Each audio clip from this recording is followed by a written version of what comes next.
नमस्कार साथियों, एक बार फिर हाजिर हम आपके साथ एक नए और बहुत महत्वपूर्ण वीडियो के साथ। फ्रेंड्स, आज इस वीडियो में चर्चा करेंगे प्रधानमंत्री किसान सम्मान निधि की 16वीं किस्त जारी होने वाली है, जैसा कि सभी किसान भाइयों का इसका इंतजार भी है। तो क्या आपको यह 16वीं किस्त मिलेगी कि नहीं मिलेगी, इसकी जानकारी आपको कैसे हो, क्या क्या डॉक्यूमेंट्स, क्या क्या क्राइटेरिया है, अगर इसको आप पूरा करते हैं तो आपको ये किस्त दी जाएगी, अदरवाइज आपको ये किस्त नहीं मिलेगी। साथ ही साथ अपना नाम प्रधानमंत्री किसान सम्मान निधि की जो लिस्ट है उसमें आपका नाम है कि नहीं, अगर ये आप चेक कर लेते हैं तो आपको निश्चित रूप से ये किस्त दी जाएगी। अगर नाम है लिस्ट में तो आपको ये राशि प्रदान की जाएगी, अगर नहीं है तो आपको ये किस्त नहीं मिलने वाली है। तो आज इस वीडियो में पूरे डिटेल के साथ समझने वाले हैं कि क्या क्या इसमें आपको क्राइटेरिया, क्या क्या आपको चेक करना है। तो वीडियो के अंत तक बने रहिएगा। इसके अलावा आपके मन में कोई प्रश्न है जिसे आप जानना चाहते हैं तो आप कमेंट कर सकते हो, उस पर मैं आपको अलग से वीडियो प्रोवाइड कर दूंगा। यानी सरकार किसानों को 2000 रुपये और 4000 रुपये की ये किस्त जो आपको भेजने वाली है, तो आपको मिलेगी कि नहीं मिलेगी, इसके बारे में पूरे डिटेल के साथ समझेंगे। वीडियो के अंत तक बने रहिएगा। आइए वीडियो को शुरू करते हैं।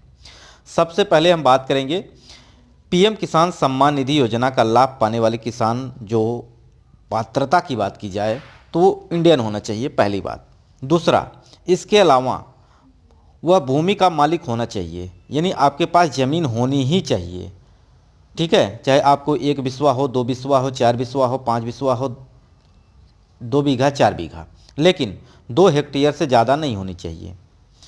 अगर आपके पास ज़मीन है आपके नाम और 2 हेक्टेयर से ज़्यादा नहीं है तो आप निश्चित रूप से इस योजना का लाभ ले पाएंगे। अब 2 हेक्टेयर का मतलब बहुत सारे लोग नहीं समझ पा रहे होंगे, तो हेक्टेयर को बीघा में अगर कन्वर्ट किया जाए तो इस पर मैंने बहुत सारे वीडियो भी प्रोवाइड किए हैं, प्लेलिस्ट में आपको मिलेगा। साथ ही साथ मोटा मोटी मैं आपको बताना चाहूँ तो हर एक प्रदेश के लिए बीघा की वैल्यू जो होती है वो अलग अलग होती है।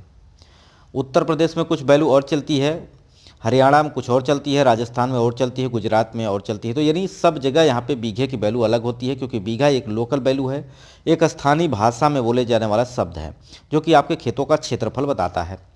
तो इस कंडीशन में अगर मैं उत्तर प्रदेश के हिसाब से बताऊं आपको, तो 1 हेक्टेयर में आपका 3.95 बीघा समथिंग आपका 4 बीघा के समथिंग होता है। यानी आपका पूरा ज़मीन 8 बीघे से तक है, 8 बीघे से कम थोड़ा सा, तो आप इस योजना के लाभार्थी हैं।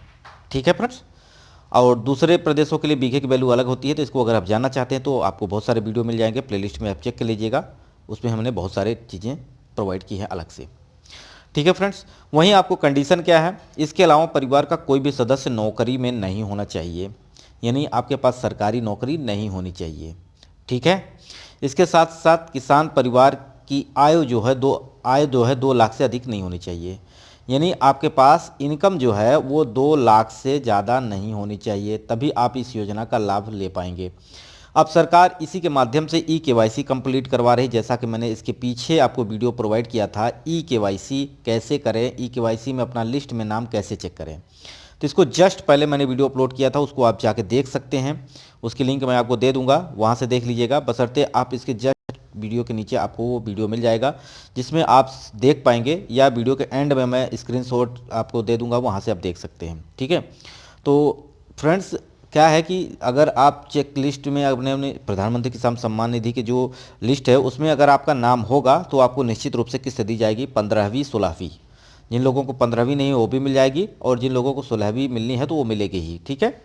तो आपको करना क्या होगा, आपको ई-केवाईसी कंप्लीट करना होगा। ई-केवाईसी कंप्लीट कैसे करेंगे इस पर मैंने अलग से वीडियो प्रोवाइड किया है, वो आप प्लेलिस्ट में चेक कर सकते हैं। ठीक है फ्रेंड्स। तो आपको ये काम करने होंगे अगर आपको किस्त चाहिए तो। ठीक है।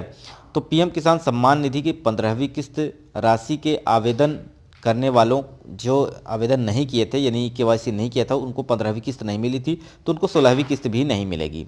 इसके अलावा जिन किसानों का आवेदन स्वीकार नहीं किया गया है उनको भी ये पैसा नहीं दिया जाएगा। योजना के पात्रता मानदंडों को पूरा नहीं करने वाले किसानों को भी यहाँ पे वंचित रहना पड़ेगा, यानी आपके पास 2 हेक्टेयर से ज़्यादा ज़मीन है, ठीक है, तो भी आपको नहीं मिलेगा। आपके पास सरकारी नौकरी है तो भी आपको नहीं मिलेगा। साथ ही साथ आपके पास आय यानी इनकम आपका 2 लाख से अधिक है तो भी आप इस योजना के पात्र नहीं हैं। यह योजना मात्र गरीब किसानों के लिए है। ठीक है फ्रेंड्स। तो इस कैटेगरी के अंतर्गत आते हैं तो आप अपना चेक कर लीजिए लिस्ट में नाम। ठीक है। अगर आप पीएम किसान सम्मान निधि के पात्र और फिर भी इसको लाभ नहीं मिल रहा है तो आपको पीएम किसान सम्मान निधि योजना की आधिकारिक वेबसाइट पर जाकर अपनी लाभार्थी लिस्ट को चेक करें। अपना नाम, अगर आपका नाम उसमें है तो आपको यहाँ पे किस्त मिलने वाली है। ठीक है फ्रेंड्स, अब आपको महत्वपूर्ण जो काम मैंने आपको बताए थे वो करने ही होंगे, तभी आपको ये 16वीं किस्त जारी की जाएगी। अगर आप ई-केवाईसी नहीं कंप्लीट करते हैं और अपने भूमि का सत्यापन नहीं करवाते हैं तो इन दोनों कंडीशन में आपको 16वीं किस्त जारी नहीं की जाएगी। सरकार की तरफ से पात्र और अपात्रों की जांच करने हेतु सरकार यहाँ पे केवाईसी कंप्लीट करवा रही है। जो भी किसान ई-केवाईसी कंप्लीट नहीं कर रहे हैं उन्हें राशि सरकार की तरफ से ये आपको नहीं मिलने वाली है। जैसा कि आपको पता होगा, देश के समस्त किसानों को सरकार की तरफ से प्रधानमंत्री किसान सम्मान निधि योजना के माध्यम से 2000 रुपये की किस्त आपके खाते में भेजी जाती है। आपको बता दें, सरकार साल में एक बार आपको 6000 रुपये यानी 6000 रुपये की 3 किस्तें देती है, 2-2000 की। साल में आपको कुल टोटल 6000 रुपये, लेकिन 3 किस्तों में 2-2000 रुपये आपके खाते में भेजती है। वहीं कुछ राज्य सरकारें भी हैं जो अपने किसानों के लिए अलग से अपना जो कि मानदेय दे रही हैं, उसमें से आपका मध्य प्रदेश हो गया और आपका महाराष्ट्र हो गया। ठीक है, ऐसे बहुत सारे राज्य हैं जिस पर मैंने अलग से भी वीडियो प्रोवाइड किया था कि राज्य सरकारें कितना अपने किसानों को दे रही हैं, तो आप वहाँ से भी चेक कर सकते हैं। तो आप समझ गए होंगे आपको क्या करना होगा जिससे आपको ये किसान वाला पैसा है आपको मिलता रहे। ठीक है, तो जो क्राइटेरिया मैंने बताई है अगर उसके अंतर्गत आप आते हैं तो निश्चित रूप से आपको इस राशि को आपके अकाउंट में भेजा जाएगा, अदरवाइज आपके अकाउंट में नहीं भेजा जाएगा। ई-केवाईसी कंप्लीट नहीं किए हैं और ई-केवाईसी के माध्यम से ही यहाँ पे पात्र और अपात्रों की जांच की जाएगी सरकार के द्वारा। तो आशा करते हैं सारी चीज़ें आपको समझ में आ गई होगी। अब आपके मन में बहुत सारा प्रश्न होगा, जैसा कि मैंने आपको बताया कि हेक्टेयर को बीघा में कैसे कन्वर्ट करें। जैसे यहाँ पे गवर्नमेंट ने रखा है कि 2 हेक्टेयर आपके पास ज़मीन होनी चाहिए, यानी 2 हेक्टेयर से ज़्यादा नहीं होनी चाहिए। अगर 2 हेक्टेयर है तो आप यहाँ तक लाभ ले पाएंगे। अब हेक्टेयर को बीघे में कैसे कन्वर्ट करें, बहुत सारे लोगों के मन में प्रश्न होगा। तो इसका मैंने पूरा वीडियो बना रखा है हर एक राज्य के लिए। वो यूपी का अलग बना रखा है, बिहार का अलग बना रखा है।